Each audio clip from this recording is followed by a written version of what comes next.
नमस्कार मित्रों, मैं धर्मेंद्र कुमार राय और मैं आज आप लोगों से इस टॉपिक पर बात करने के लिए आया हूँ। उन लीगल टर्म के बारे में डिस्कस करने के लिए आया हूँ जिनको हम अक्सर यूज़ तो करते हैं, लेकिन वास्तव में उन लीगल टर्म में इतनी सिमिलरिटी है कि उनके बीच के बेसिक डिफरेंसेस को हम नहीं जान पाते और गलत जगह गलत टर्म यूज़ कर लेते हैं, और जिससे हमारा इंप्रेशन भी खराब हो जाता है कहीं, और नॉलेज तो हमारा टेस्ट हो ही जाता है। तो बिना देर किए उन टर्म की चर्चा करना शुरू कर देते हैं और वीडियो को आगे बढ़ाते हैं।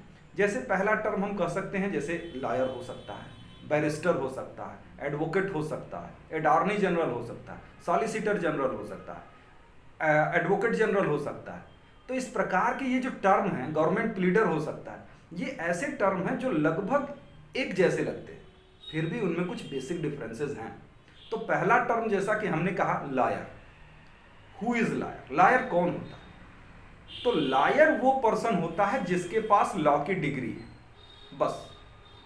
जिसके पास भी लॉ की डिग्री है, यानी जिसने भी एलएलबी या बीएलएलबी की परीक्षा पास की हुई है, वो लॉयर कहलाएगा। तो आखिर बैरिस्टर कौन होता है?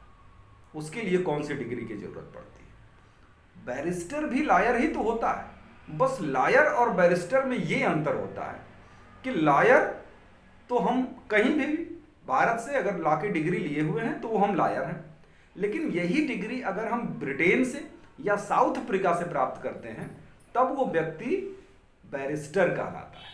तो लॉयर और बैरिस्टर बेसिकली एक ही शब्द है, एक ही टर्म है, उनकी मीनिंग एक ही है, बस अंतर इतना हो जाता है कि लॉ की डिग्री की लेने के स्थान के आधार पर उसमें अंतर हो जाता है। क्या ये लॉयर या बैरिस्टर दूसरे के केसेस को लड़ सकते हैं? जी नहीं। लॉयर या बैरिस्टर किसी दूसरे के केस को या दूसरे व्यक्ति को न्यायालय में प्रतिनिधित्व नहीं कर सकते। अब अगला टर्म आता है एडवोकेट। एडवोकेट क्या है? लगता तो लॉयर एडवोकेट में हमने आज तक अंतर ही नहीं समझा। दरअसल एडवोकेट लॉयर से थोड़ा ऊपर का चीज होता है, माने जो व्यक्ति लॉ की डिग्री धारित करता है वो लॉयर और बैरिस्टर कहलाता है, और वही व्यक्ति जब बार काउंसिल ऑफ इंडिया में इनरोल्ड हो जाता है,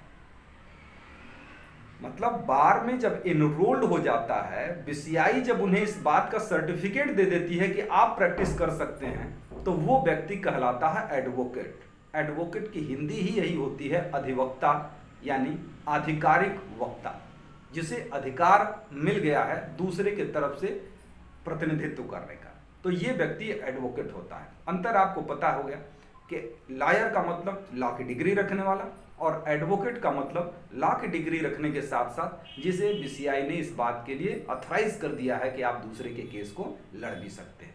तो ये रहा लॉयर और एडवोकेट के बीच का अंतर। उससे आगे बढ़ते हैं हम लोग। एक शब्द हम लोग सुनते हैं, पब्लिक प्रोसिक्यूटर। ये public prosecutor, assistant public prosecutor या फिर गवर्नमेंट प्लीडर कौन कहलाता है? पब्लिक प्रोसिक्यूटर और गवर्नमेंट प्लीडर ये दोनों भी लगभग एक ही टर्म है क्या कि जब क्रिमिनल मामलों में सरकार के तरफ से, क्योंकि स्टेट के अगेंस्ट ऑफेंसेस होते हैं, आप जानते हैं इस बात को, तो स्टेट के अगेंस्ट जब ऑफेंस होते हैं तो क्रिमिनल मामलों में जब स्टेट को रिप्रेजेंट करता है जो वकील, जो लॉयर, जो एडवोकेट, स्टेट को जो रिप्रेजेंट करता है एडवोकेट, उस एडवोकेट को हम पब्लिक प्रोसिक्यूटर या असिस्टेंट पब्लिक प्रोसिक्यूटर कहते हैं। अब हमने पब्लिक प्रोसिक्यूटर या असिस्टेंट पब्लिक प्रोसिक्यूटर क्यों कहा?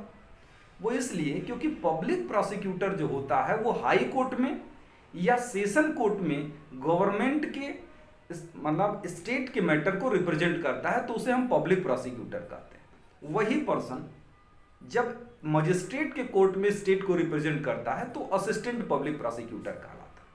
पब्लिक प्रोसिक्यूटर और असिस्टेंट पब्लिक प्रोसिक्यूटर के संबंध में सीआरपीसी में भी आप सेक्शन 24 और सेक्शन 25 में प्रोविजन पढ़ सकते हैं कि उनकी अपॉइंटमेंट कैसे होता है और क्या काम करते हैं।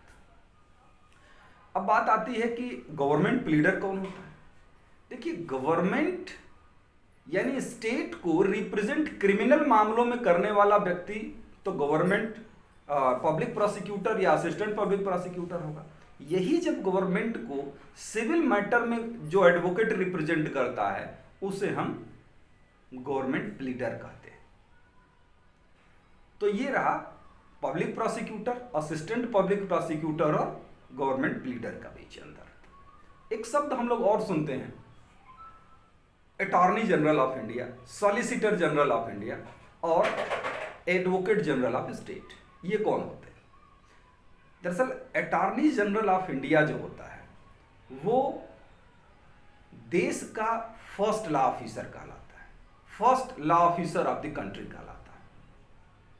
क्यों इसकी नियुक्ति होती है? दरअसल होता यह है कि जब वो सेंट्रल गवर्नमेंट को रिप्रेजेंट करता है और सेंट्रल गवर्नमेंट को लॉ संबंधी मैटर पे सलाह देता है, क्योंकि जैसा हम जानते हैं गवर्नमेंट में यानी सरकार के लिए किसी भी प्रकार के डिग्री डिप्लोमा की ज़रूरत नहीं होती, लॉ के मैटर जानने जरूरी नहीं है, लेकिन लॉ बनाएंगे तो वही तमाम ऐसे लीगल इशू होते हैं जिस पर डिस्कस करना होता है गवर्नमेंट को। तो आखिर गवर्नमेंट के लिए कोई ऐसा पर्सन तो होना चाहिए जो लॉ के मैटर पर उसे उचित सलाह दे सके, मशवरा दे सके। तो इस पर्पज के लिए गवर्नमेंट को, जो सेंट्रल गवर्नमेंट है, उसको रिप्रेजेंट करने के लिए एक फर्स्ट लॉ ऑफिसर कहलाता है जिसे हम अटॉर्नी जनरल ऑफ इंडिया कहते हैं। और अटॉर्नी जनरल ऑफ इंडिया को हेल्प करने के लिए कुछ सॉलिसिटर जनरल ऑफ इंडिया होते हैं, सॉलिसिटर जनरल होते हैं।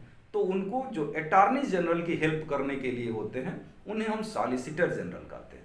और इसी तरीके से स्टेट में भी इस तरीके की व्यवस्था होती है और स्टेट गवर्नमेंट को सलाह और स्टेट गवर्नमेंट को रिप्रेजेंट करने के लिए एक विधि अधिकारी होता है जिसे हम first law officer of state कहते हैं, जो कि एडवोकेट जनरल ऑफ स्टेट कहलाता है। Section article 165 of the constitution यानी संविधान के 165 में राज्यपाल द्वारा एडवोकेट जनरल के अपॉइंटमेंट और उसके कार्यों और उसके कर्तव्यों के बारे में उल्लेख किया गया है। और अटॉर्नी जनरल के संबंध में संविधान के अनुच्छेद 76 में राष्ट्रपति द्वारा अटॉर्नी जनरल ऑफ इंडिया के अपॉइंटमेंट, उसकी योग्यता और उसके कार्य और कर्तव्य, उसकी शक्तियों के बारे में बताया गया है। तो उम्मीद है कि ये सारे टर्म अब आपको क्लियर हो गए होंगे और इस प्रकार से आपको अब कोई कन्फ्यूजन नहीं रह गया होगा।